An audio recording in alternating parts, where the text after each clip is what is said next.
Joining me are Michael Kroger, former Victorian Liberal President, and Steve Conroy, former Labor Senator and Cabinet Minister. Michael, why have the Liberals gone backwards in the polls?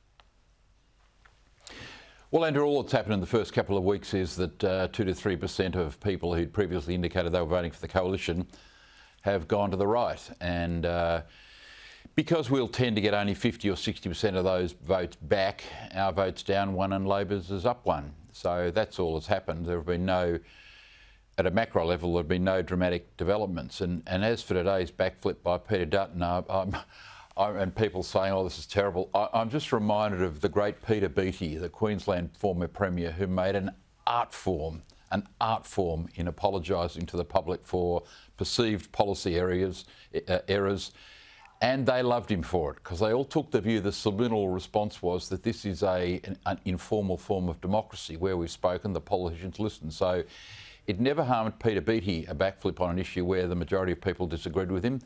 And in contrast, it actually did him a tremendous amount of good. So to all those Liberals today who are upset about what happened, think about how Peter Beattie was the master of this backflip.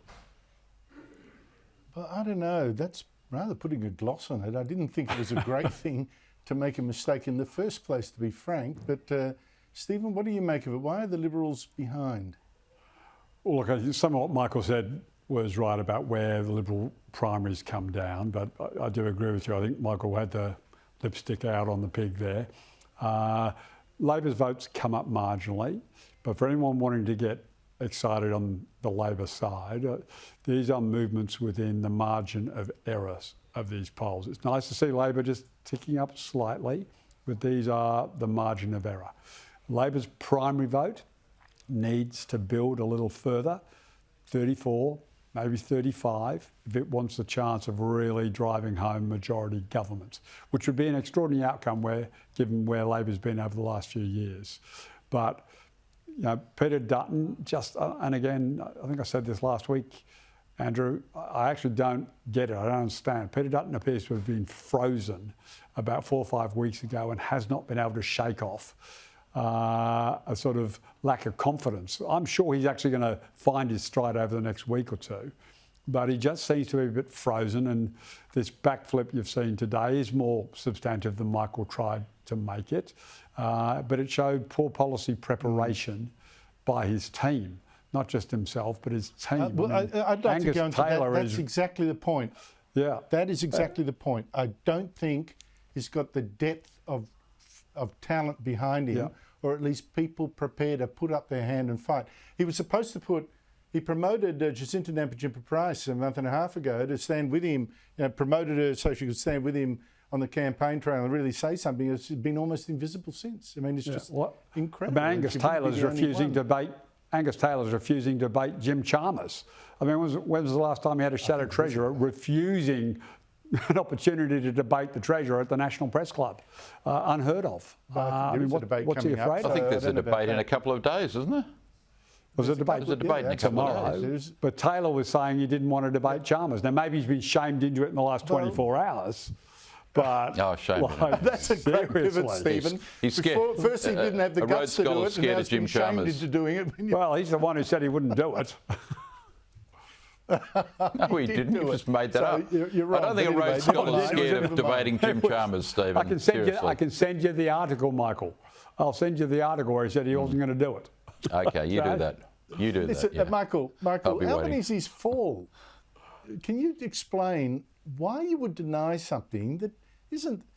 It's not going to hurt you, and everyone saw it. Why did he deny it? I know it's a small thing in one sense, but it is so bizarre.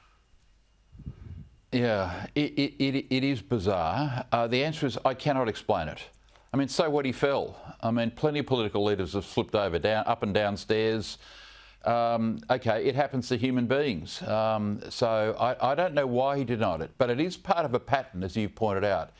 It's part of a pattern where Labor deny reality and then try and move on. They say and do things and they're not picked up on it. I mean, you know, I think you mentioned this today, Andrew. Look at his comments about Medicare. He said Dutton was going to slash and burn Medicare. And I haven't seen a single journalist ask him at a press conference or seen an article about where Albanese, he's been picked up on, where is Peter Dutton slashing and burning? Where has he said this? Show the evidence of this. I mean, if Dutton had said that, he would have been hounded. Albanese says these things and he gets away with it like blue murder. So I don't know why he did it. It was a stupid thing to say because this stuff happens to everyone and you just move on. But now he's made it a bigger issue, Andrew, because of his own foolishness. So I think it's a D. Madigan campaign special from Labor, to be honest, but there you go. Stephen, this battery promise, $4,000 subsidy, a way of cutting your bills, say Labor, but really, how does it work when it's a subsidy effectively for the rich who can afford to have a house, who can afford to put solar panels on it, and now afford to cough up at least $9,500 for their share of the battery? What is this, welfare for the rich now? Well, look, I hope the campaign spends every single day talking about Labor's promise around batteries and solar panels. So it's a trick. Australia has the largest. So it's just a trick. Is that what you're saying? I'm saying, or is it something real? It's a substantive policy offering, and I hope everyone focuses on it for the next 3 weeks because Labor will slaughter. Australians have got the highest take-up of solar panels anywhere in the world. So anything that helps support Australians doing that, Australians are going to get behind. So I hope the Liberals continue to campaign against this. Australians do it. No, the take-up is a much bigger demographic. The take-up is across a much broader demographic than you're trying to suggest. It's not just the rich. We've got the highest take-up in the world. Michael, what do you make of it?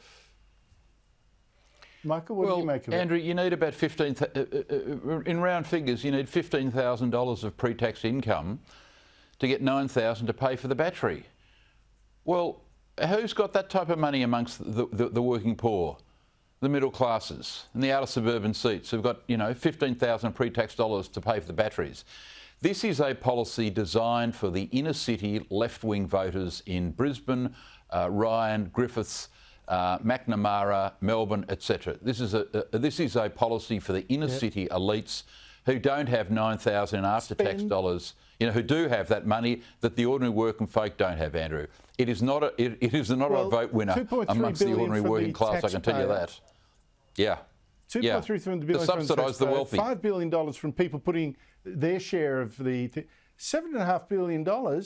You could actually buy a seriously good couple of coal-fired power stations, maybe even a nuclear one for that money. Michael Kroger, Stephen Conroy, thank you very much to you both.